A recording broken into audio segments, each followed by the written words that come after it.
Yeah, pros at this now. Good morning, everyone. We are so grateful that you are here and spending time with us this morning. My name is Ashley Warren. I'm an assistant principal and I oversee the junior class. This is my counterpart, Mr. Andrew Wheatley.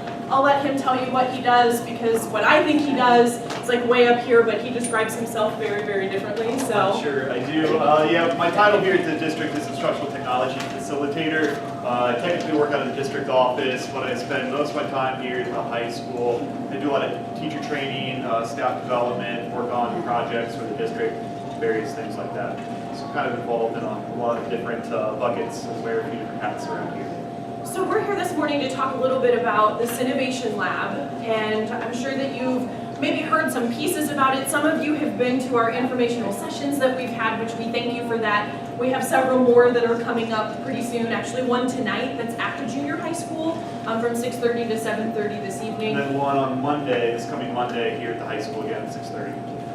So we just want to talk a little bit about what the Synnovation Lab is, and then really kind of leave it open-ended for you to ask any types of questions, because we found, at least in the meetings that we've had, the more time that we allow for everyone to ask questions, the easier it is to process and digest a lot of the information, because it's a little overwhelming maybe the first time that you hear it. So we'll let Mr. Wheatley have at it. All right, so here we go. You have 3 handouts, and those are really helpful in explaining what we have here. I'll start by just kind of sharing what we have. You have this first one here, just a nice little kind of infographic that talks a lot about the main concepts, the main ideas, the key points of the Synnovation Lab. Hopefully gives you a little bit of an understanding of what it's about. So kind of focusing on that handout first, there's really 2 big components to the Synnovation Lab. One component is the idea of personalized self-paced learning. And so what that looks like is we have identified our team of teachers, and we know what we do in our current classrooms is phenomenal. Our teachers have worked very hard on digging into and drilling into the Ohio standards and then saying, okay, this is what we have, but we're SIPOR, so we want to take that a step further, and how do we dive deeper into this content and curriculum? So our teachers that are in this space are doing that and taking the curriculum that we have from the traditional setting, but the way in which we deliver it will be a little bit different. We're trying to incorporate a lot more of the formative instructional practices, and our teachers have said, I wish that I could just have a little bit more time in my classroom to plan for specific lessons. One day our teacher may say, I really just needed 20 minutes to deliver this, but I have 48 minutes to plan for. Or maybe the next day I need 90 minutes, but I have 48 minutes to plan for. So we in our Synnovation Lab have said there will be no bell schedule, and that's for this personalized learning aspect.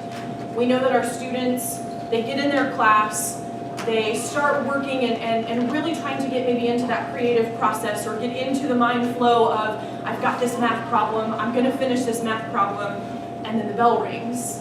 And now they have to stop what they're doing, they have to pack up and they have to go to the next class and put on a different hat and start thinking through those processes. When maybe the student just needed 15 more minutes to finish their math. In the Synnovation Lab, they'll be able to do that because they're going to be driving their learning. So when we talk about self-paced, that's really what we're talking about. The other component to this is personalized or project-based learning. So project-based learning is going to be an elective course that's within the Synnovation Lab. So they'll be in their normal core courses, but then this project that they will come up with either in a group, or a few of them probably will come up with individual projects, and that's fine. This will allow them to have a project that they're super passionate about, that they're able to do during the academic day. And what we have found is a lot of our students already do that now. They're just doing it outside of school. And we want them to have the time to do that here in school, where they have the help and guidance of a lot of our experts that are here in our building. I just said that you were going to talk the whole time, and then I was taking it over, buddy. Wasn't going to make a comment, but you did it for me. All right, yeah, so Ashley did a really good job of kind of explaining the big picture, so I'll take a step back and talk about a little bit of the nuts and bolts.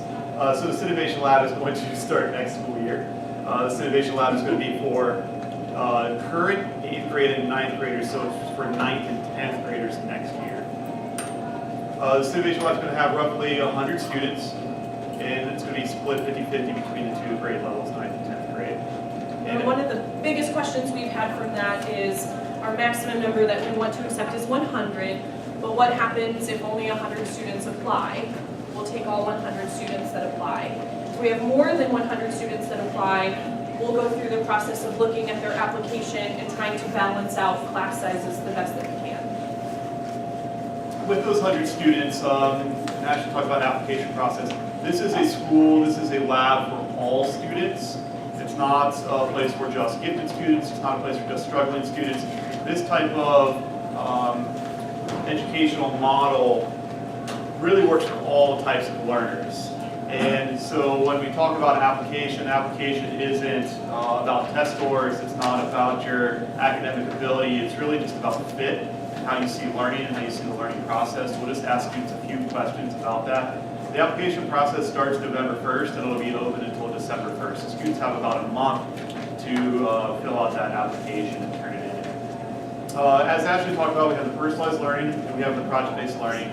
And that's really how the whole school is facilitated, is that we have our 5 teachers, and well, 6 teachers, and I'll go over this real quick. So our math teacher that will be facilitating the courses in the Synnovation Lab is Mr. Greg Hewlin. Our language arts teacher is Bree Reardon. Social studies is Greg Cole. Science is 2 different teachers because of physical science and life sciences and the certification, so they'll split that time, and that's Amanda Villardo and Tim Arnold.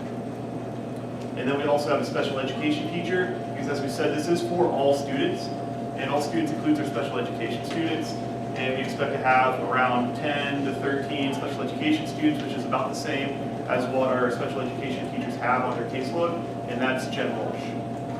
And so these are teachers who are currently at our school, they're currently teaching at our school, they're fantastic teachers, you might know them, so your students might have had them before. And we're not adding staff for this. Since we're pulling 100 students out, and our teachers generally have roughly 100 students on their caseload now, they're just transitioning over next year to the Synnovation Lab. So as we said, they're taking the courses, the exact same courses that they have now, and they're just taking their courses. The teachers have took those and they spent about a year now in turning those into personalized learning. What stays the same is a lot of the content, well, all the content basically stays the same. A lot of the instructional practices stay the same. Most of the assessments stay the same as traditional school. The difference is to the delivery. The fact that students can move at their own pace through the material, and the fact that students have a lot more flexibility in the time in which they are learning the material and working with teachers. Those are the things that end up being different. So the second document that we have really starts to describe the differences between the 2 systems. And that's a little infographic that says traditional schooling versus Synnovation Lab. As Ms. Warren said, we do a great job here at Sycamore. We've been very successful. Our teachers are doing an outstanding job. However, what we want to provide is an option for students who would like to learn a little bit differently. And we think really an option that does prepare students for the modern world really well. So as we said, there are a lot of things that stay the same, and a lot of the important things stay the same. Your transcript when you're done looks the same. You don't have, Synnovation Math. You just have the same exact math course on your transcript. You still have a report card that has your grades on it with the exact same course titles. So the important things that people are concerned about tend to stay the same, but the things that change have to do with how the delivery of the learning happens, and that inclusion, as Ms. Warren said, of the project-based learning. The last document that we have there is our frequently asked questions, which is now at 4 pages. I don't expect you, we're not going to read through it. I don't expect you at this point to read through it now. But this is really a nice document that does end up answering a lot of the questions. I do believe that the copier had a slight stapling issue, so if you do not have 2 pages there, front to back, then you might want to get a different one. Yeah, notice because I think, do you have 2 pages up? You just have 1? Yeah, we'll get you a new one. So if you don't have 2 pages there, make sure you get a new one. Now we'll go through a lot of things. A couple of general questions that I will answer right now has to do with electives. So in the Synnovation Lab, the students do live there in this space, which the space looks much like how the hub looks, is that they do leave for electives. So if they have band's 4th period, they just leave every day 4th period to go to band. But the rest of the time they'll be in the Synnovation Lab, which they do have that flexible time to learn. There are weighted courses, accelerated courses, all those courses stay the same. Generally speaking, when people ask questions lot of the times the answer just says, yeah, it's really not any different than traditional school, except for the biggest, most important part, which is the delivery of content and that self-paced learning and that project-based learning that allows the kids to really find their passion and work on a project that will end up going into a portfolio of work when they graduate that those universities are really, really looking for talent. So that's generally it in a nutshell, without going into a ton of detail, which there is, of all the nuts and bolts. And I think we'll just kind of leave it up to, at this point, to allow you guys to ask questions, which I'm sure you'll have plenty of. I will say, before we go on, last thing, if you're confused at this point, that's okay. That's generally where people are at this point in the conversation. So don't worry about that. Yes? I want to know how it actually looks like walking into the space and through the day. We have a big experience in our house with homeschooling, online public schools, which also transfer a lot of live classes and individual work, which is mainly through the computer. I want to know how it looks like going into, they come back in the morning to class, knock on the door, what's going on? All right, that's a a really good question. I like the way you put that. Okay, so to clarify one thing, this isn't online learning, not that you're saying that, but this is not online learning. Yeah. So this is not a school where kids come and sit in front of a computer all day. That's one of the things that stays the same with the current traditional schools. You know, in the traditional school right now, you know, they might be doing a class discussion, a gallery walk, you know, there's all sorts of face-to-face. Those things stay the same. It's that flexibility in time that's different. So how does it look when you walk in? The best way to describe it is imagine the hub, and imagine the hub with anywhere between 70 and 100 kids in it, which is generally what's in the hub at most times during the day. And you have an environment where there's different types of seating arrangements and spaces for kids to move, a couple breakout rooms, and having roughly 5 teachers in there. So when you walk into the Synnovation Lab at the beginning of the day, the first thing the kids are going to do is they're going to have a little bit of time to sit down either by themselves or with a teacher, depending on how much support they need, to say, what's on my plate today? What do I need to get done today? How am I going to spend my time today? What type of major projects do I have? Where am I at in my pacing with my courses to make sure I'm on task? From there, kids are going to start to either decide themselves what they're going to work on and what their schedule is for the day, or the teacher's going to help them decide based on if they need some sort of intervention or they have some sort of specific activities scheduled. So they take out their book and they're starting to learn on their own? Yeah, and yes. That maybe not the best way to describe it, but they're I'm going very to use... specific here because I'm trying to understand. I'm trying to explain to my daughter. Yeah, and take out your book. The reason I'm trying to explain that a little bit more because that might, well, right now, currently, the syllabus is online. So it's not online learning, but our students right now know what they're doing based on going onto a computer or sometimes a handout. So they might go to the computer, log in. What's on my calendar today? Do I have something scheduled? Okay, I have a class discussion with 10 other students and the teacher's scheduled at 10 o'clock, so I need to do that at 10 o'clock. So I have free time until then. What free time means is I got to fill that with the learning that's expected of me. Well, right now I need to do my math, I'm going to work on my math. That might require pulling out a book. That might be a piece of paper that has math problems that I'm expected to work on. That might be a video to watch. That might be I need help one-on-one with the teacher, so I'm going to schedule that.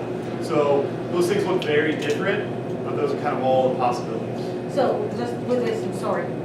I think your questions are helping a lot of people, so keep asking. When they get into the instruction part, right, they will be by their level, accelerated or whatever they do, right? Kind Yes. of need to. So what it means is that they will have the same level of instruction with smaller classes. Yes. Like much smaller. One of the things that our teachers are excited about in the Synnovation Lab is they believe that there's actually be better relationships developed with students and more time, more one-on-one time. You know, the concept right now is if I'm teaching the whole class, like I'm talking to all of you right now, but I'm not necessarily, I see you and you're looking at me, but I'm not necessarily developing a relationship with you right now. But if we were to, spread out this time a little bit longer and then I could move around and bring small groups together, have smaller conversations, or work one-on-one, we would be able to develop more strong relationships than just kind of mass speaking. If that makes sense. Yes. About how the actual content of the lesson is. The same way essentially as now. So right now, Like 10 o'clock, okay, it's your math class. You're going to come over here. not necessarily. So essentially how it looks is this, and I think you maybe think that we should have one of those documents. So our teachers already have these units developed that are self-paced units. And so a self-paced unit essentially looks like this. Okay, here's the unit. What are the standards for this unit? What are my expectations? What do I need to know? And then it'll say, okay, in order to learn this material, you need to do this, you need to do this, you need to do this, and then you take this assessment that's going to check to make sure you understood it. Those things that I said, you need to do this, this, and this. Some of them might be free practice on your own. Some of them might be a small group instruction where I really, as a teacher, know that I need to sit down with a small group. So there's no go to math class all at the same time. There's these things that you have to do in order to get it done, and then there's various times of the day in which those are available for you to do. All the learning that happens on your own, which we have that happens all the time right now in class, right? If the students have math work to do, you know, they either do that at home or they do it in class on their own. Well, that's no different than Synnovation Lab. But if there's a whole group instruction, the teacher would say, you know what, I'm giving a whole group instruction on Tuesday at 10 o'clock, Wednesday at 9 o'clock, Thursday at 1 o'clock, and then next week I have these times scheduled also. You pick the one that suits where you're at in your learning process. And so then those things get scheduled within your day. Because you might have other things scheduled at that time. You know, you can't do Tuesday at 10 o'clock because you have band then. So I need to take the Wednesday at 9 o'clock because I don't have a class then. So a lot of the instructional practices really don't change compared to what they're currently getting. It's the pace. And that's the big difference. And that ends up being, it's a hard thing for us to think about because everybody in this room, including the two people up here, we all had high school, which is very similar to how it is now. You showed up with those periods every day, everybody was on the same pace, you had no choice in pace and time, and it worked for us. So I want to work for our kids now. But we do think there are students that have an opportunity to. And we have, at least what we have heard, were some concerns or fears about 9th and 10th grade students really taking ownership of that time management piece. And there will be a lot of teaching and training and talking about what that looks like within that first couple months. The same as it will that our teachers want to really try to build that culture and community of Synnovation Lab. So they have developed something called Me and We Time, where the we time is us coming together as an entire Synnovation Lab family and talking about what our goals will be as a group. And maybe make sure the school as a whole is working. Right, and then also the me time is a student kind of touching base with one of the academic coaches that are going to be there in that space as well and saying, these are my goals for today, these are my goals by the end of the week, and that next week I should be here in my learning. So we're constantly asking and reflecting and wanting our students to do those processes on their own, but they will have a guide to do that, especially in the beginning, because we know that that's a piece that will have to happen. Yeah, and a couple other things to add on this, because this really starts to clarify what these courses look like. So right now, and I'll use math as an example, because it really ends up being a really good one, is that in the personalized courses, the teachers have slimmed down a little bit of the base level expectations of work, because then you get a formative check, which is a check to make sure you understand learning. And then if you're not where you need to be, then you get your second tier of instruction and work. And the reason for that is, I think a lot of us have had this experience ourselves, or our students have. Why are you giving me 30 math problems? I had it right on the first 5, and I already knew how to do it. I'm doing the rest of these for no reason. I don't need this practice.